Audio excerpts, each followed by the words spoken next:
In this video, I'm going to be talking about the effects of the autonomic nervous system on the heart. The autonomic nervous system affects three aspects of heart function: the heart rate, conduction velocity, and contractility of the myocardium, and specifically in the atrium. And we're going to talk about each of those. We're going to start with heart rate, okay? When the sympathetic nervous system is activated in the sinoatrial node, heart rate is in the sinoatrial node. The norepinephrine will be released from the terminus there. It will bind to the beta-1 adrenergic receptor, which will cause this G-protein coupled receptors, the stimulatory G-protein coupled receptor to be active, activating adenylyl cyclase, causing an increase in cyclic AMP, which acts as a downstream messenger to do two things. It will create more functional calcium channels, and it will also activate these funny sodium channels, okay? So what does that do?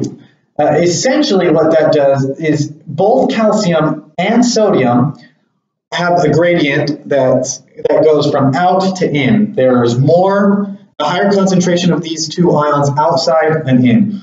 So by creating more functional calcium channels and more active funny sodium channels, you get an influx of positive charge. That influx of positive charge depolarizes the cell more quickly than usual, which enables you to reach threshold and reach an action potential more quickly. If you want to review exactly how the action potential is in pacemakers, take a look at my video comparing the action potentials of cardiac muscle cells to pacemaker cells. On the other hand, the parasympathetic will actually do the exact opposite.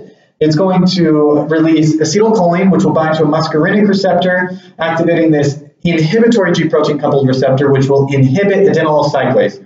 You'll get less functional calcium, less activated funny sodium channels, and then at the same time, this will actually activate this potassium acetylcholine channel.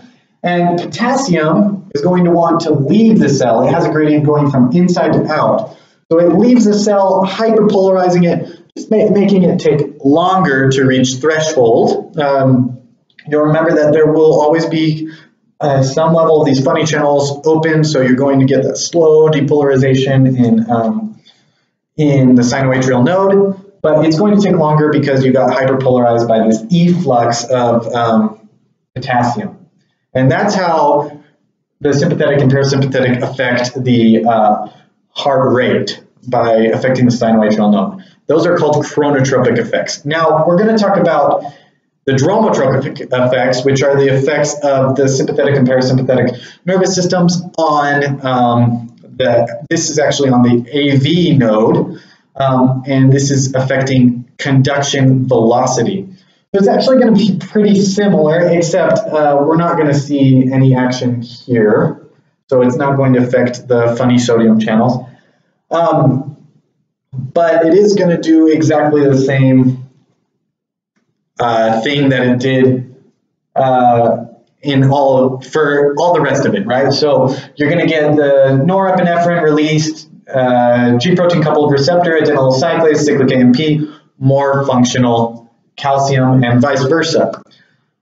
So essentially what happens here is at the AV node, if you have the sympathetic nervous system activated, then it's going to be, your signal is going to go from the top of your heart down to the ventricles more quickly, because you'll get that depolarization to happen more quickly because of these additional functional calcium channels. On the flip side, if parasympathetic, it will slow down that conduction velocity, and it can actually have a significant effect, a more significant than the sympathetic, because of this here. You can hyperpolarize those AV cells, causing the action potential to propagate much more slowly through the AV node. Of note, if you can actually have a heart block in the AV node, the heart block will prevent the signal from getting to your ventricles as effectively. You can have a mild heart block or a severe heart block. In a mild heart block, you're going to get the signal down to the ventricles, but it's going to be slow, so you'll have a lub-dub instead of lub-dub like you should. In a severe heart block, that signal won't get down to the ventricles at all, okay?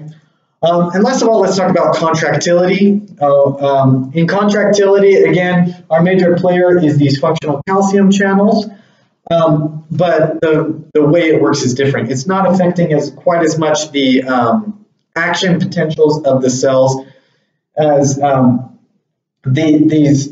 calcium that's coming in is actually going to enable the contraction elements to occur inside the myocardium in the atria, which is going to create a stronger contraction when it's sympathetic, and parasympathetic is going to create a weaker contraction, right? Because you're going to inhibit the influx of calcium, and you're just not going to have as much calcium available for the contracting of your actin and myosin in the myocardium there.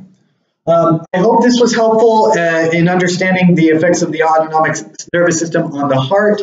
Go ahead and like this video if you found it helpful, and subscribe to this channel. Thank you, and I hope you have a great day.